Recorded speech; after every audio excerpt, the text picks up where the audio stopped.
Un campesino se dirigía a su hogar a altas horas de la noche, cuando de repente percibió un ruido a la lejanía. Este provenía de unos matorrales. Al acercarse a verificar qué originaba aquel extraño sonido, se llevó una sorpresa inesperada, ya que encontró a un hombre teniendo relaciones sexuales con una mujer muerta. Esto es Los Susurros de la Muerte, y hoy presentamos El Arropiero de España. El 18 de enero de 1971, una sexoservidora de nombre Antonia Rodríguez Relinque fue reportada como desaparecida luego de que saliera a trabajar de madrugada, como solía ser su rutina. Los amigos de Antonia, quienes denunciaron su desaparición, aseguraban haberla visto salir del Congal, acompañada de un hombre, a bordo de una motocicleta. Partieron a toda velocidad rumbo a la playa del puerto de Santa María, Cádiz, en España, y fue la última vez que supieron algo de ella. Tiempo después, la investigación daría con el primer sospechoso, un tipo de nombre Manuel Delgado, al que apodaban el Arropiero, pues fungía como vendedor ambulante comerciando arropias, un dulce tradicional a base de caña de azúcar y que fabricaba en su casa. A Manuel, la vida le había presentado situaciones complicadas. Sus padres lo habían abandonado desde muy pequeño, ya que no podían mantenerlo ante la escasez de dinero, de modo que fue enviado de forma ilegal a Francia. Ahí vivió con su abuela, quien lo violentó durante su infancia y su adolescencia. Sin estudios y completamente analfabeta, a sus 13 años decidió regresar a España. Sin embargo, tanta tortura comenzó a afectar de forma gradual en Manuel, pues comenzó a desarrollar un síndrome llamado XYY, una anomalía que se asocia a la criminalidad y que pronto daría un giro rotundo en su vida. Sus aficiones siempre fueron el alcohol y las mujeres de la vida galante. Ahí gastaba el poco dinero del que disponía.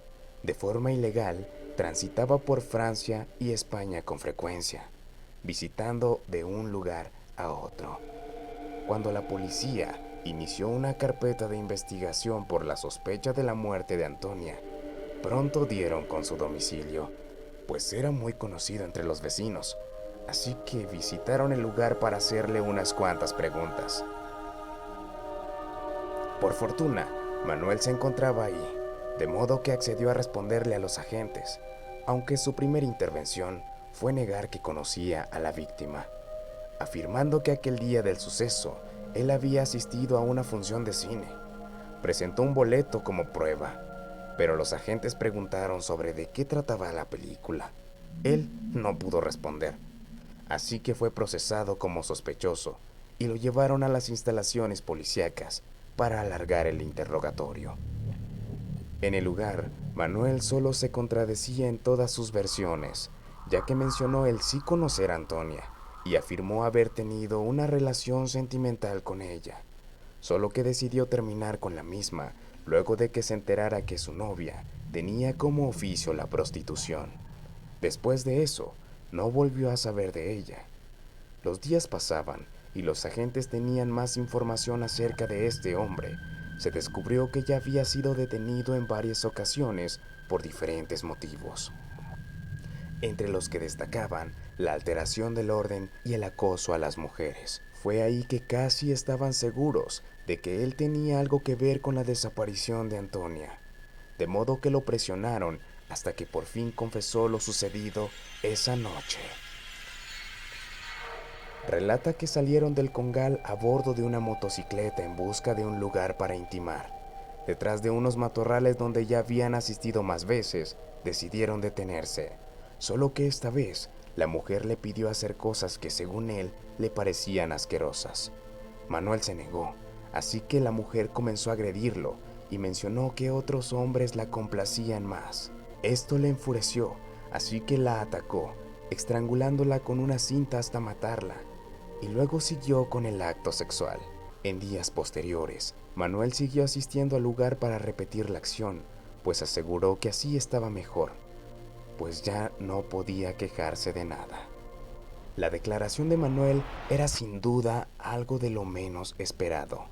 El descaro con el que el hombre se expresaba levantaba aún más sospechas de si había cometido más asesinatos antes, y así fue, pues unos días después se le vinculó con la muerte de un joven de nombre Francisco Marín Ramírez, quien fungía como eléctrico de la comunidad y era amigo de Manuel. Su cuerpo fue encontrado flotando en un río cerca del puerto de Santa María. Al investigar a Manuel sobre el suceso, también respondió que tenía que ver con la muerte de aquel joven.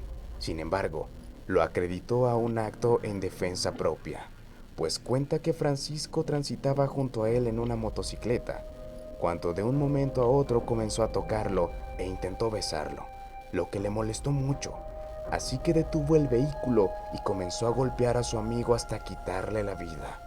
Los golpes fueron en el cuello, de manera que murió de inmediato por una asfixia mecánica. Posteriormente, Manuel arrojó el cuerpo al río para deshacerse de la evidencia. Sin embargo, al día siguiente un pescador encontró el cuerpo y lo reportó a las autoridades. Hasta este punto, el caso de Manuel ya se procesaba a una condena por muchos años en prisión, así que decidió confesar con el mismo cinismo los 46 crímenes que ya había cometido en diferentes países, como Francia, España y Italia. Debido a la vida nómada que Manuel adoptó, carecía de dinero y un lugar para vivir, de modo que decidió enlistarse en el ejército español, del cual fue destituido luego de que presentara ataques epilépticos y convulsiones provocadas por la mala vida que antes tenía. Después se dedicó a robar y prostituirse por un poco de dinero. Se mentía con hombres y mujeres sin importarle en absoluto. Vagó por las calles, donde cometió su primer crimen, al encontrar a un hombre dormido acostado en la arena en una playa de Barcelona, a quien decidió despojar de sus pertenencias. Sin embargo, para evitar cualquier sospecha, le arrojó una piedra en la cabeza y de esa forma el hombre perdió la vida instantáneamente. Manuel aprovechó y se marchó con su billetera y un reloj. Posteriormente, cometió un ataque a un estudiante al que le brindaba servicios sexuales. Al tener una riña con él, lo apuñaló en una habitación de hotel. Después, a una joven que se duchaba en una habitación departamental en Italia. Fue vista por Manuel, quien de inmediato accedió a su casa para intentar abusar de ella.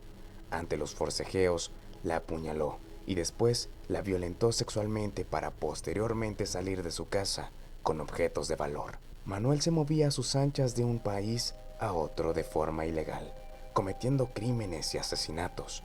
Confesó tantos crímenes que parecía que estuviese mintiendo.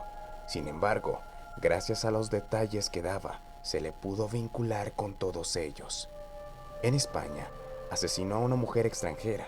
En Alicante, abusó de otra mujer a quien privó de la vida a navajazos. En Barcelona, estranguló a un hombre homosexual con un cable. En Valencia, mató a una mujer a la que metió en un contenedor. En Roma, le quitó la vida a su jefa porque se había enamorado de ella, pero debido a que ésta tenía un mal aspecto, no quería encapricharse con ella. En París, le quitó la vida a un joven y a sus cómplices de una pandilla, a la que se negaron a aceptarlo, de modo que los acribilló con una metralleta.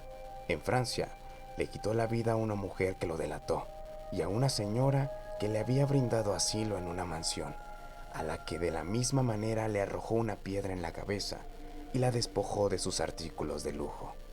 El modus operandi siempre era diferente, y de esa forma las autoridades no podían vincular a un solo hombre con tantos asesinatos. Sin embargo, se le declaró falto de responsabilidad penal, debido a que se le encontraron varios traumas cerebrales que negaban la capacidad de actuar con cierta voluntad propia. Fue procesado a un hospital psiquiátrico para su análisis completo, donde fue sometido a terapias psicológicas que incluían electroshocks y camisas de fuerza. Sin embargo, respondía completamente normal. De lo único que se pudo dictar es que padecía de una carencia de emociones y sentimiento de culpabilidad. era un criminal nato.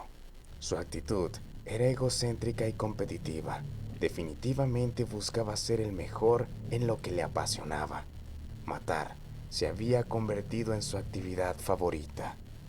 Esto pudo ser comprobado, ya que mientras era trasladado a bordo de una patrulla, escuchó en la radio que un mexicano de nombre Juan Corona había obtenido un récord de 25 asesinatos. Un oficial a bordo bromeó con él y le dijo que alguien le estaba quitando el puesto. Con una voz seria, dijo: «Libérame 24 horas y verás que lograré hacer el mayor número de asesinatos nunca antes visto. A mí nadie me gana». Y así finaliza un episodio más de esta tercera temporada de Los Susurros de la Muerte. Yo soy Luis Cruz y deseo que tengas una buena noche.